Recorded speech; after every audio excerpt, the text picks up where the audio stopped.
기도하겠습니다. 하나님 아버지, 오늘도 우리를 주님의 날 한자리에 불러 모아주시니 감사합니다.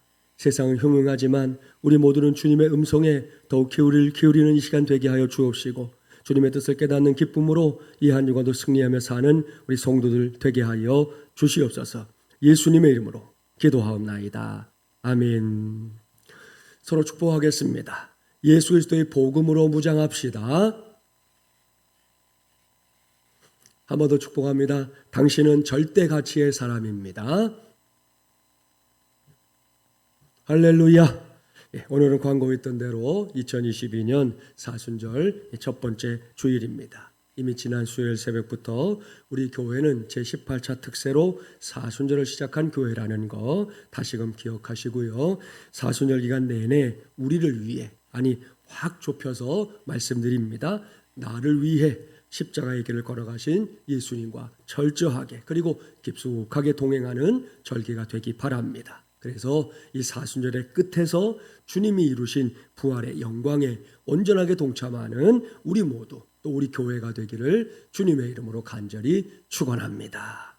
이렇게 뜻깊은 교회의 절기를 맞이한 오늘은 예수 그리스도의 복음으로 무장하라 10번째 시간입니다. 오늘은 유업을 받을 자라는 제목으로 하나님의 말씀을 전하도록 하겠습니다. 오늘은 기사 하나를 소개하는 것으로 말씀을 시작하려고 합니다. 2021년 작년 이맘때 세상을 떠난 84세의 한 미국인이 자신의 애완견 앞으로 500만 달러, 약 55억을 유산으로 남겼다는 보도가 있었는데요. 주인공은 바로 이 친구입니다. 이 보도콜리라고 하는 견종인데요. 이 기사보다 더 기가 막힌 건 2007년 6월 10일 기사입니다. 이번에도 주인공을 먼저 소개합니다. 이 친구는 미국 호텔 업계의 거물인 리오나 햄슬리가 세상을 떠난 이후에 무려 1200만 달러, 약 130억 원의 유산을 받은 말티즈종 암컷 애완견인 트러블입니다. 그래서 당시에 전 세계적으로 그 이름을 날리며 사람들의 주목을 받았었는데요. 이 친구는 2010년 12월에 죽은 것으로 알려졌습니다. 햄슬리가 세상을 떠난 후에 유족들은 그녀가 유언장을 작성할 당시에 정신이 온전하지 못했다 주장하면서 뉴욕 법원에 소송을 제기했고요. 결국 법원은 트러블의 유산을 200만 달러, 약 21억 원으로 대폭 삭감했었습니다. 이후 트러블은 플로리다에 있는 햄슬리 호텔 지배인의 보호를 받으면서 호화로운 여생을 보냈다고 합니다. 트러블은 매년 10만 달러, 약 1억 원 이상을 썼는데요. 그 보니까 내역을 보면 미용에 8천만 달러, 사료에 1,200달러, 그리고 나머지 납치 및 살해 위협에 대비한 경호 비용 등등으로 모두 지출됐다 그럽니다. 그뿐이 아닙니다. 트러블은 햄슬리 호텔 주방장이 요리한 신선한 닭고기와 야채를 매일 은식기와 도자기 접시에 담아 먹었고요. 다이아몬드가 박힌 이 개 목걸이도 착용했다고 합니다. 그런데 여기서 참으로 아이러니한 게 있어요. 햄슬리는 이렇게 재산의 대부분을 개들을 위한 복지 사업에 써달라며 햄슬리 체리터블 트러스트에 기부할 만큼 생전에 개를 좋아했고요. 트러블을 정말 자식처럼 아꼈습니다. 그러나 그는 고용인들에게 매우 가혹했고 탈세 혐의로 1년 6개월간 복역하는 등등 비열함의 여왕이라는 별명으로 불렸습니다. 아무튼 햄슬리는 트러블이 죽으면 자신과 나란히 뉴욕 외곽의 이 슬리피 할로우라고 하는 가족묘에 묻어달라는 유언도 남겼지만 동물의 묘를 허용하지 않는 묘지의 원칙에 따라 그 소원을 이룰 수는 없게 됐습니다. 사랑하는 마주물려난 가족 여러분, 그동안 살면서 가끔 이런 유형의 소식 접할 때가 있었을 겁니다.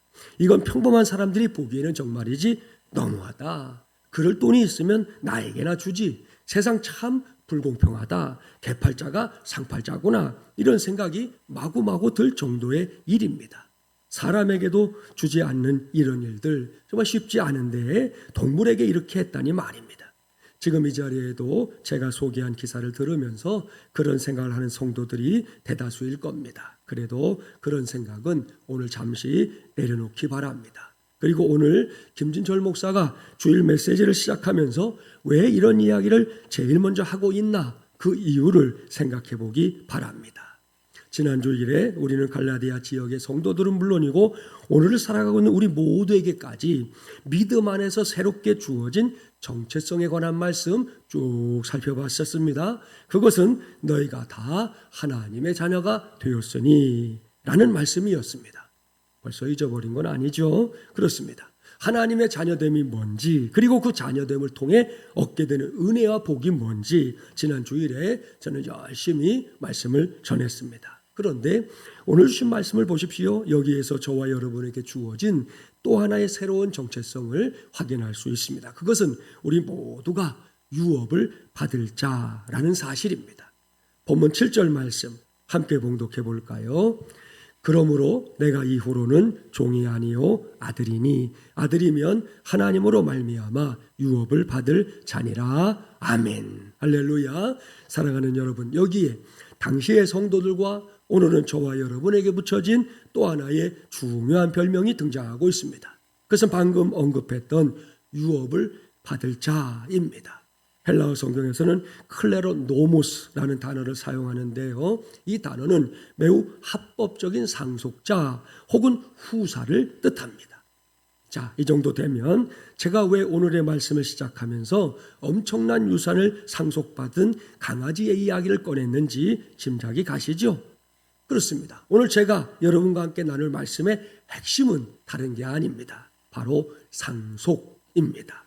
상속이 뭔지 아시죠? 사전적인 의미에서 제일 간략한 설명으로 말하면 상속이란 뒤를 잇는 것을 뜻합니다. 이걸 좀 쭉 펼쳐서 설명하면 뭐냐? 일정한 친족 관계가 있는 사람 사이에서 한 사람이 사망한 후에 다른 사람에게 재산에 관한 권리와 의무의 일체를 이어주거나 다른 사람이 사망한 사람으로부터 그 권리와 의무의 일체를 이어받는 일, 이것이 상속입니다. 그런데 이 리오나 햄슬리는 이렇게 중차대한 상속을 자신이 기르던 강아지 트러블에게 다 넘겨줬다는 겁니다. 그래서 그 일이 나의 일이 아닌데도 사람들이 볼 때 은근히 부하가 나는 일이 되는 건데요. 오늘 이 자리에서 하나님의 말씀을 듣는 성도들은 결코 그럴 필요가 없습니다. 왜냐? 하나님의 자녀된 권세로 살아가는 저와 여러분에게는 그 정도와는 비교도 할 수 없는 엄청난 일이 일어났기 때문입니다. 오늘은 그것을 구체적으로 살펴보려고 합니다. 그렇습니다. 여기서 상속이라는 단어의 뜻을 생각해 보면 사도 바울이 하나님의 백성된 사람들을 유업을 받을 자 이렇게 표현하면서 꼭 말씀하고 싶어 했던 게 뭔지 짐작할 수 있습니다. 그것은 그들이 하나님의 나라를 이어받을 사람들이다. 그리고 하나님의 나라의 모든 축복과 영광을 온전히 누리게 될 사람들이다. 이걸 강조해서 말씀을 전하고 있는 겁니다. 따라서 오늘 우리 모두는 본론에 들어가기 전에 이와 같은 사실을 먼저 예의주시해야 합니다. 왠지 압니까? 오늘날 우리가 붙잡고 있는 믿음 안에 하나님 나라에 대한 소망이라는 매우 궁극적인 믿음의 간절함이 죄송하지만 지나칠 정도로 모자라기 때문입니다. 그런 관점에서 주의를 살펴보십시오. 하나님을 믿노라, 예수 그리스도를 믿노라 하면서도 하나님의 나라라는 것에 대해서는 아예 무관심한 성도들이 있습니다. 적지 않습니다. 사랑하는 여러분, 그것은 매우 잘못된 신앙입니다. 아니, 정확하게 말하면 신앙이라는 이름을 붙여주기에 부적격합니다. 하나님 나라에 대한 소망, 이건 이미 하나님의 말씀에 정확하게 약속되어 있는 겁니다. 또한 우리 앞서 살았던 수많은 믿음의 선배들이 한결같이 붙잡았던, 때로는 이 하나뿐인 목숨까지 바쳐가면서 붙잡았던 확고부동한 신앙이었습니다. 그런데 적지 않은 오늘날의 그리스도인들이 그러한 신앙의 유산을 자신도 모르게 잃어버리고 있다. 이런 말씀이고요. 이런 진단이 지금 교계 곳곳에서 흘러나오고 있습니다. 그렇습니다. 과학 문명과 IT 기술이 예전과 다르게 조속간으로 크게 발달하고 우리가 사는 세상이 살기 좋은 문화의 이기들로 여기저기 채워지다 보니 이러한 현상들이 더욱 가속화되고 있는 중입니다. 그러나 우리는 반드시 기억해야 합니다. 우리가 하나님의 말씀인 성경을 그저 도덕책이나 문학책이 아닌 살아있는 하나님의 말씀으로 믿는다면, 그게 맞다면 이 말씀 속에 약속된 하나님의 나라 역시 분명히 존재한다는 것 반드시 믿어야 할 줄 믿습니다. 옳습니다. 하나님 나라에 대한 소망은 저와 여러분의 삶이 단지 이 유한한 이 세상으로 마감되는 것이 아니다, 이걸 의미합니다. 또한 예수님께서 부활하신 이후에 승천하시면서 약속하신 하나님 나라의 영광을 장차 그 나라의 상속자들이 다 같이 누리게 될 것이다, 이걸 말씀해 주고 있다는 겁니다. 이것이 오늘도 우리가 믿는 바이기 때문에 이 시간을 빌려 김진철 목사가 여러분에게 묻겠습니다. 오늘도 변함없이 성수주일에 힘쓰고 있는 사랑하는 성도들이요, 지금 여러분 속에 하나님의 나라, 그 천국에 대한 분명한 확신과 소망이 있습니까? 김진철 목사만이 아니라 누구라도 여러분에게 이런 질문을 했을 때 여러분의 대답은 도대체 무엇입니까? 바라기는 확신에 찬 대답이 저와 여러분 모두의 몫이 되기를 간절히 바랍니다. 그런 다음에는 보다 분명한 확신을 가지고 세상 한복판에서 하나님의 나라가 있다는 것을 선포할 수 있는 저와 여러분이 되기를 주님의 이름으로 축복합니다. 이렇게 하나님의 나라에 관한 말씀을 준비하다가 문득 떠오른 분이 한 분 있습니다. 그분은 저의 외할머니입니다. 외할머니가 지난 2011년에 90세였는데요. 어린 시절에 제게 남아있는 외할머니의 모습은 저와 또 저의 누나를 많이 미워하시던 그런 모습이었습니다. 그런 할머니, 어린 시절에 저는 정말로 이해하기가 어려웠습니다. 그래도 나의 할머니인데 왜 저렇게 누나를 미워하시고 나를 미워하는지, 그리고 저희들에게 이렇게 함부로 말하는 걸 자주 하시는지 이해할 수가 없었습니다. 여러분이 알고 있는 대로 제가 2살 되던 해에 아버님이 교통사고로 세상을 떠나셨어요. 그런 환경에서 자라다 보니 제일 듣기 싫은 말이 그 애비 없는 후레자식이라는 소리였는데요. 그 기가 막힌 욕을 저에게 제일 많이 하신 분이 누구냐? 바로 외할머니였습니다. 그런데 이제 나중에, 그러니까 제가 좀 머리가 크고 나서 그러한 할머니의 마음을 제대로 이해하게 됐습니다. 너무나 안타깝게도 20대 초반에 홀로 되신 저의 어머니의 어머니시지 않습니까? 그런 어머니의 눈에 저희 남매는 당신 딸의 앞길을 가로막는 너무나 고약한 장애물이었던 겁니다. 그러니 어딘들 예쁜 구석이나 있었겠습니까? 아무튼 그랬던 외할머니께서 2011년 6월에 세상을 떠나셨어요. 그 전까지 굉장히 정정하셨는데요. 돌아가시기 얼마 전에 그만 이렇게 넘어지시는 바람에 거동이 어렵게 되더니 그렇게 병상에서 지내시다가 마침내 돌아가시게 된 겁니다. 그렇게 병원에 입원해 있던 금요일 저녁 늦은 시간에 어머니에게서 전화가 왔습니다. 아무래도 할머니가 이번에는 어려울 것 같다고, 손에 힘도 다 빠지시고 사람도 잘 못 알아보신다 그랬습니다. 그러니 아들이 가서 기도 한번 해줄 수 없겠느냐 그러셔서 다음날 일찍 시간을 내서 병원으로 달려갔습니다. 병원 가는 길에 들어보니까 제게 딱 한 분 있는 외삼촌이 당시에 어머니가 섬기시던 이제 교회의 담임 목사님이 신방을 오시겠다 했는데 그걸 대놓고 막았다는 겁니다. 그것이 너무 속상해서 어머니가 가슴을 치다가 그래도 내 아들이 목사니까 가서 기도해 줬으면 좋겠다 이런 생각을 하셨다는 겁니다. 그래서 저는 아예 각오하고 병원으로 갔어요. 그런데 감사하게도 삼촌이 병실에 없는 거예요. 뭐라고 제게 한마디만 하면 이번에는 그냥 삼촌하고 한판 버릴 각오였는데 말입니다.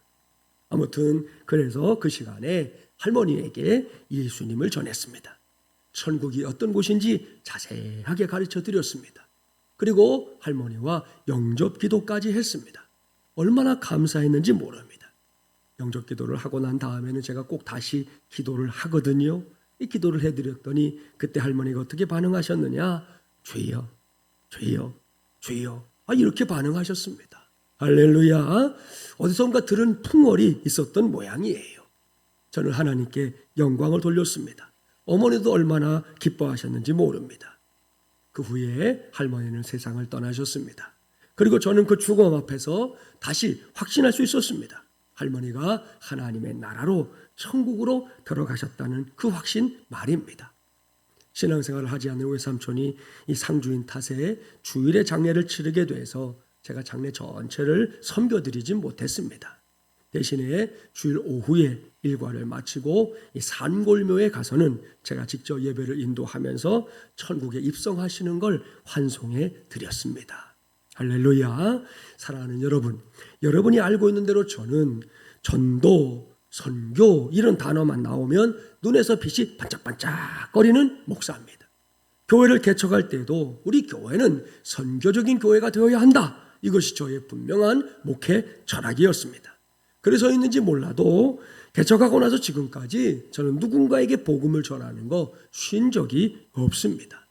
지금도 우리 교회에 속한 집사님들의 아버님과 남편 두 분에게 복음을 더 잘 전할 방법을 놓고 기도하고 있고요. 이미 그분들을 몇 차례 만났습니다. 지금은 다시금 만날 때를 엿보고 있는 중입니다. 여기서 너무 지나쳐서 오해하거나 반대로 나와는 결코 상관없다는 듯이 무심해지지 마십시오. 이건 김진철 목사가 극성 맞고 유별나서 하는 일이 아닙니다. 저는 이렇게 하는 것이 저만이 아니라 모든 믿는 자들이 반드시 자신의 몫으로 삼아야 할 사명이다. 그렇게 믿습니다. 그렇다면 여러분, 왜 우리가 이렇게 살아야 할까요? 적당하게 예수 믿고 살면 되는 거 아닐까요? 남에게 피해 주지 않고 내 앞가림이나 하면서 살면 되는 거 아닙니까? 정답은 아닙니다. 그 정도로 사는 거, 그건 결코 하나님의 뜻이 아니라는 거예요. 사도 바울이 오늘 우리에게 주신 말씀을 보십시오. 거기에 분명한 정답이 있습니다. 사도 바울은 우리 모두가 눈에 불을 켜고 복음을 전해야 할 이유가 너무나 분명하다 말씀합니다. 그 이유는 저와 여러분이 그리고 앞으로 우리를 통해 예수 그리스도를 구세주로 영접하게 될 모든 사람들이 하나님의 나라 곧 천국의 유업을 받을 사람들이고 받아야 할 사람들이기 때문입니다. 이러한 사실을 2022년 3월 첫 주일을 통해 눈꼽만큼의 의심도 없이 확실하게 믿는 저와 여러분이 되기를 주님의 이름으로 축복합니다. 그런데 여기서 우리 모두가 신중해져야 할 게 있습니다. 그것은 저와 여러분이 하나님의 나라 곧 천국의 유업을 받을 자라는 사실에 대해 확신이 막 차고 넘친 나머지 저 바깥 세상을 향해서 염세적인 성향을 보이면 안 된다는 겁니다. 무슨 말씀인지 아시겠죠? 이 시간에 여러분의 신앙 잘 정리하십시오. 다시 말씀드리지만 여러분은 분명히 하나님의 나라, 천국을 바라보며 살아야 할 사람들입니다. 그리고 우리가 이렇게 신앙생활을 하고 있는 궁극적인 이유 역시 우리 모두가 천국에 들어가기 위함인 줄 믿습니다. 맞습니까? 할렐루야. 그렇습니다. 틀림없이 맞습니다. 하지만 그렇다고 해서 하나님께서 저와 여러분을 이 세상에 보내신 뜻을 여러분 망각한 채 살면 안 됩니다.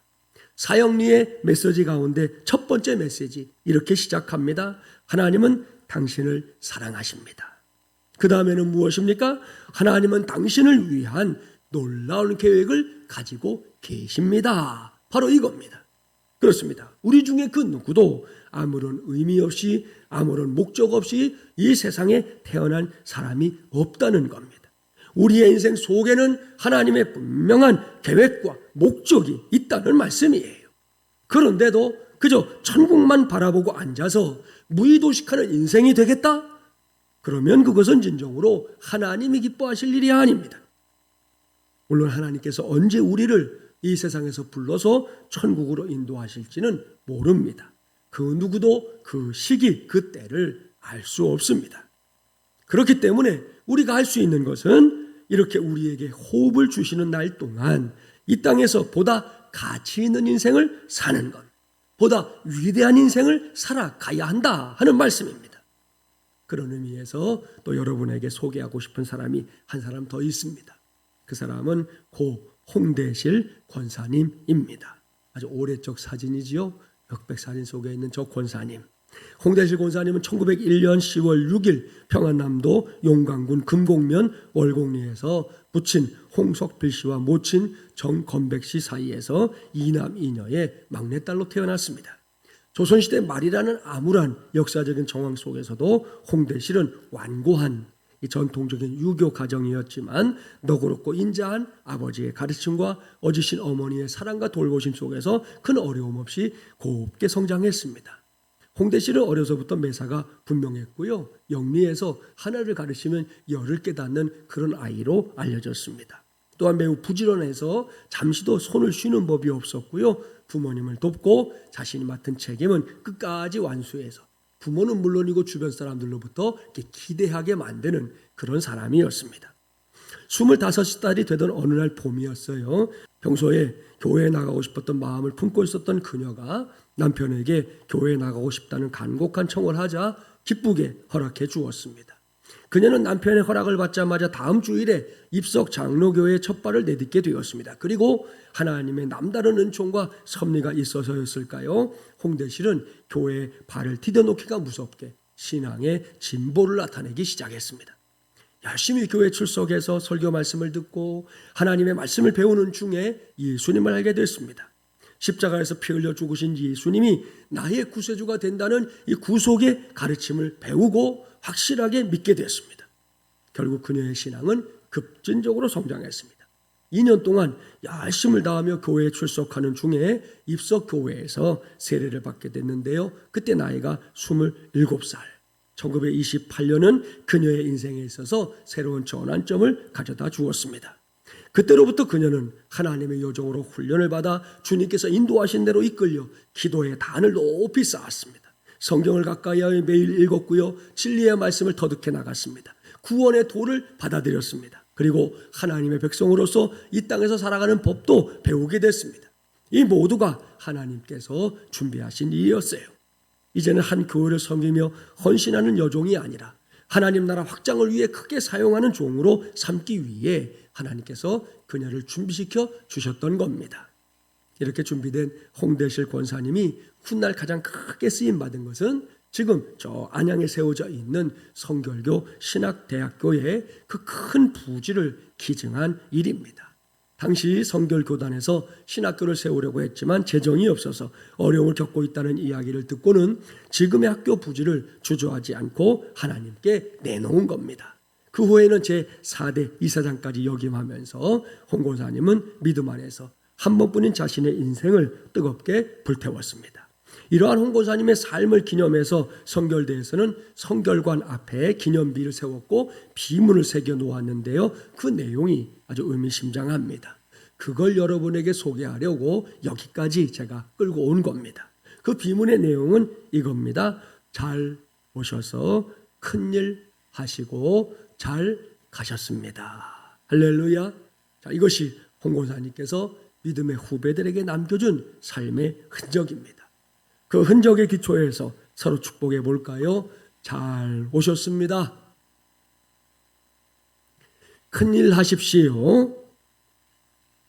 훗날 잘 가시기를 축복합니다. 할렐루야. 사랑하는 여러분, 이러한 삶이 바로 유업을 받을 자로서의 신실한 삶입니다.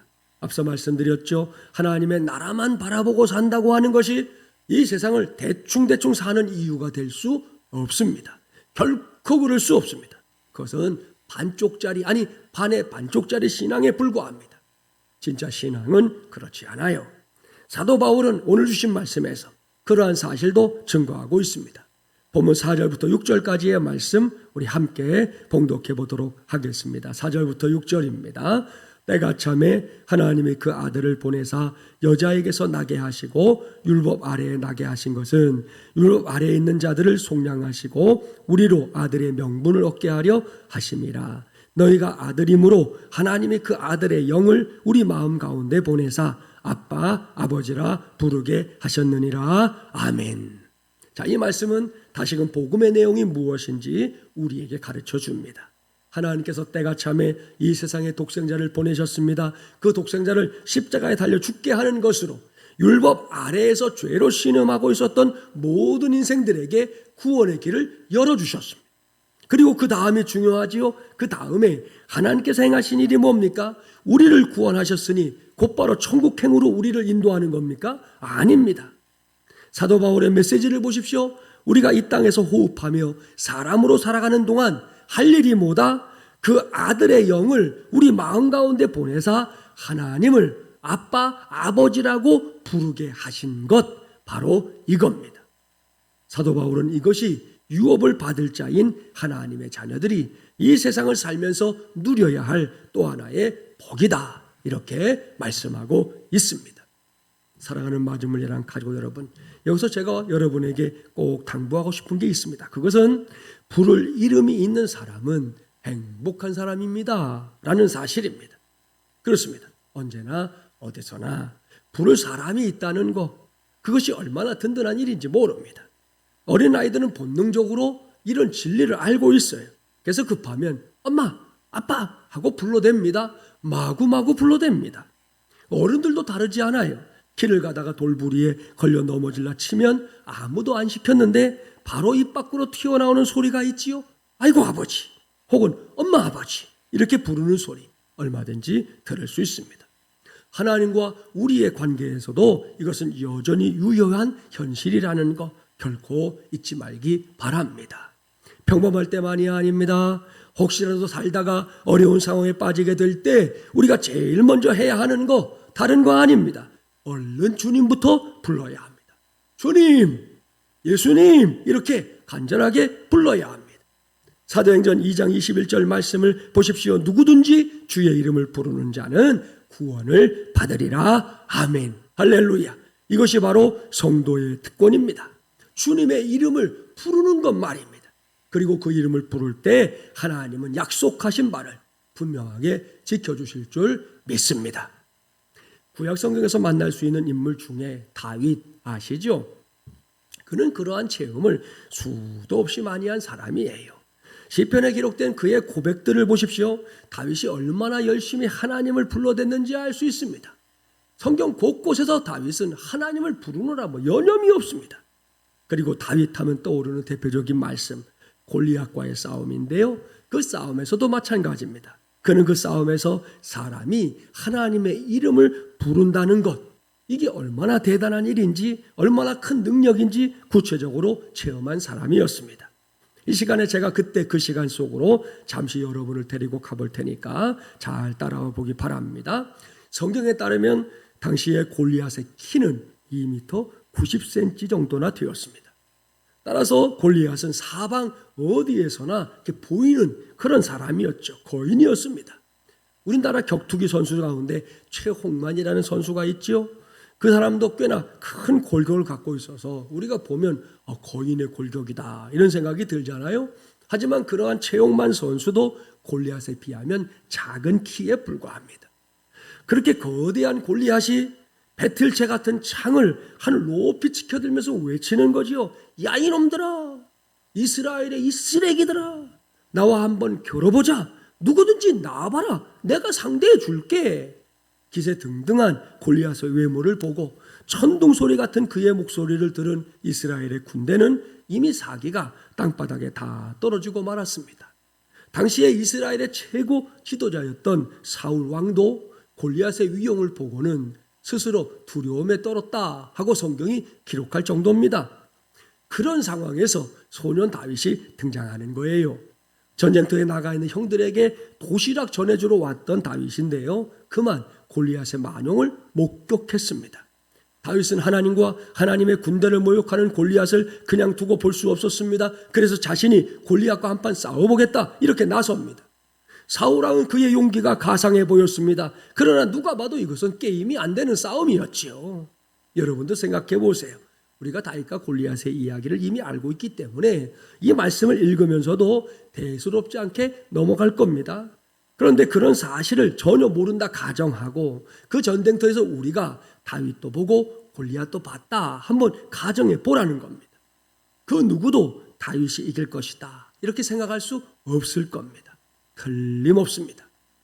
그런데도 다윗은 부득부득 자신이 골리앗과 싸우겠다고 나섰습니다. 이를 말릴 수 없었던 사울 왕이 할 수 있는 일이라고는 그에게 자신의 이 갑옷과 투구 그리고 칼을 내어주는 것이었는데요. 그러나 그것들을 다윗의 몸에 걸쳐 놓으니까요. 하하, 이건 더 가관이에요. 그 어느 것 하나도 어린 다윗에게 맞는 게 없었기 때문입니다. 결국 다윗은 모든 것을 훌을 벗어 던지고 혈혈단신으로 거인 골리앗과 맞서게 되었습니다. 자, 바로 이 대목부터가 중요합니다. 골리앗은 물매를 들고 자신과 싸우러 달려오는 다윗을 보면서 콧방귀를 뀌었습니다.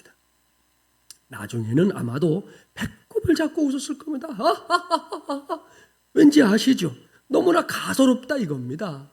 도대체 이 엉뚱한 녀석은 어디서 굴러먹다 온 개뼈다귀냐, 이런 식입니다. 우리 식으로 말하면 머리에 피도 안 마른 녀석이 감히 블레셋의 대장군인 골리앗을 상대로 싸워보겠다고 나서고 있으니 골리앗의 입장에서 보면 이게 배꼽을 잡고 웃다가 뒤로 넘어갈 일 아니겠습니까? 이건 역시 틀림없습니다. 그래서 여기서는 성경에 자세한 기록은 없지만 김진철 목사가 상상력을 발휘해 보려고 합니다. 먼저 골리앗이 배꼽을 잡고 웃고 있다 그랬습니다. 그리고 지금은 우리가 있는 곳이 어디예요? 다윗만 빼고 이스라엘 군사들과 블레셋 군사들이 투구와 갑옷으로 전신을 무장하고 나선 전쟁터입니다. 그런 상황에서 다윗을 가소롭게 여기며 박장대소하는 골리앗에게 어떤 변화가 보이지 않습니까? 여러분은 어떤지 모르겠지만 성경을 읽다 보니 제 눈에는 그게 보였어요. 그건 다른 게 아닙니다. 몸을 앞뒤로 흔들어가면서 크게 웃다 보니 아주 깔보면서 웃다 보니 어느 순간 골리앗의 얼굴을 감싸고 있었던 투구가 벗겨져 버렸다는 겁니다. 자, 바로 거기서 골리앗은 그대로 멈춰 두겠습니다. 그렇다면 바로 그때 다윗 무엇을 했습니까? 물맷돌 던졌습니까? 아닙니다. 그건 조금 뒤의 일이에요. 그 전에 다윗이 먼저 했던 게 있지요. 그것이 뭐냐? 바로 하나님의 이름을 부르는 것이었습니다. 사무엘상 17장 45절 자막에 나옵니다. 함께 봉독해 보겠습니다.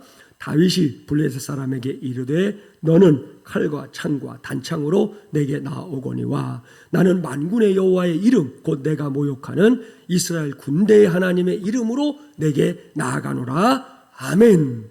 할렐루야. 자, 이것이 하나님의 이름을 부르고 있는 다윗의 모습입니다. 보십시오. 잘 보십시오. 다윗은 거인 장수 골리앗 앞에서도 기가 죽지 않았습니다. 골리앗 앞에서 그의 목소리는 결코 기어 들어가지 않았습니다.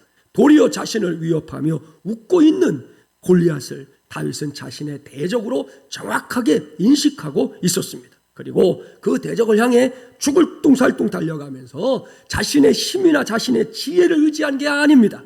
철저하게 전능하신 하나님, 만군의 하나님, 그 여호와의 이름을 부르며 그 하나님만 의지했던 것입니다. 바로 그때 하나님께서 다윗에게 베풀어 주신 놀라운 은혜가 있어요.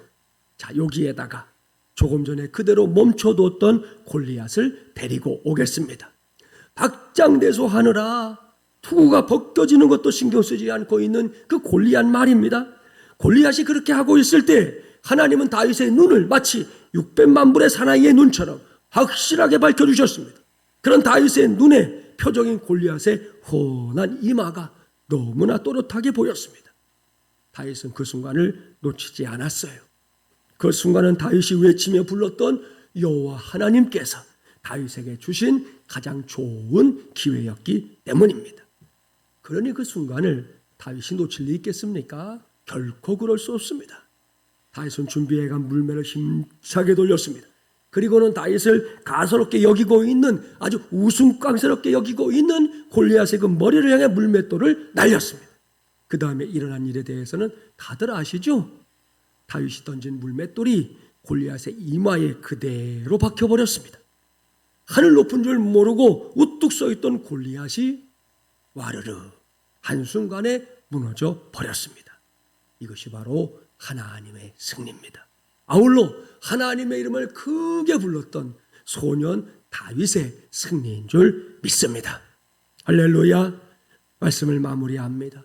사랑하는 마중물야랑 가족 여러분, 특별히 오늘은 하나님 나라의 유업을 받을 사랑하는 성도들이요. 그렇습니다.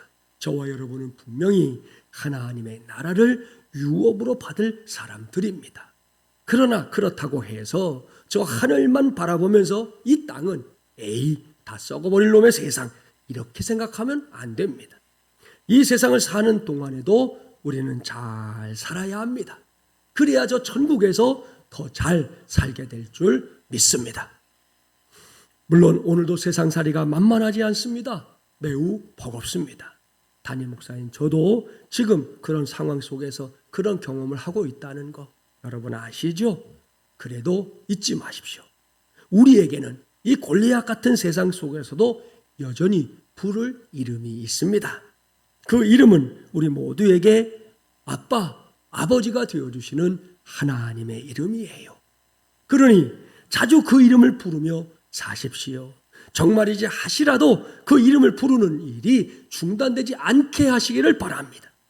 내일부터 이어지는 제18차 특세 두 번째 주간에도 우리는 다른 것이 아니라 하나님의 이름을 부르고자 합니다. 날 구원하신 하나님, 나의 전능자, 나의 위대하신 하나님, 나를 이끄시는 하나님, 내 생명의 주관자이신 하나님, 그 하나님의 이름을 마구마구 불러대는 이번 주간이 되기를 바랍니다. 그리야 할 때 하나님께서 다윗의 인생을 책임져 주신 것처럼 저와 여러분의 인생도 기꺼이 책임져 주실 줄 믿습니다. 이를 명심하고 오늘 이후 저와 여러분 모두가 하나님 나라의 유업을 받을 자라는 이 자부심과 확신을 단단히 붙잡고 저 험한 세상조차 넉넉하게 이겨나가며 살게 되기를 주님의 이름으로 간절히 축원합니다. 기도하겠습니다. 전능하시고 자비로우신 하나님 아버지, 2022년 사순절 첫 번째 주일을 맞이하여 성수주일에 힘쓰는 성도들에게 하나님의 말씀을 들려주시니 감사합니다. 지난 주일부터 우리에게 허락하신 우리의 정체성 다시금 단단히 붙잡게 하여 주시옵소서. 우리는 하나님의 자녀들입니다. 우리는 절대 가치의 사람들입니다. 그뿐이 아닙니다. 이 시간 우리 모두가 하나님의 나라, 곧 천국의 유업을 받을 자임을 가르쳐 주시니 감사합니다. 우리 중에 단 한 사람도 빠짐이 없이 이러한 확신의 주인공으로 살 수 있게 하여 주시옵소서. 그렇습니다. 우리의 삶은 이 땅이 끝이 아닙니다. 내 인생은 저 천국으로 이어지는 인생이라는 거 오늘 이 시간 우리 모두가 아멘으로 받게 하여 주시옵소서. 동시에 우리 중에 단 한 사람도 이 세상을 나 몰라라 하는 어리석음에 빠지지 않기를 원합니다. 염세주의는 신앙이 아닙니다. 이 땅은 하나님께서 우리 한 사람 한 사람에게 뜻하신 바가 있어서 계획 가운데 보내주신 곳인 줄 믿습니다. 이를 깨닫고 장차 유업을 받을 자인 우리 모두가 이 땅에서도 각자에게 맡겨진 사명을 감당하는 일에 최선을 다하게 하여 주시옵소서. 그 과정에서 우리가 꼭 누릴 복이 있습니다. 그것은 우리에게 부를 이름이 있다는 사실입니다.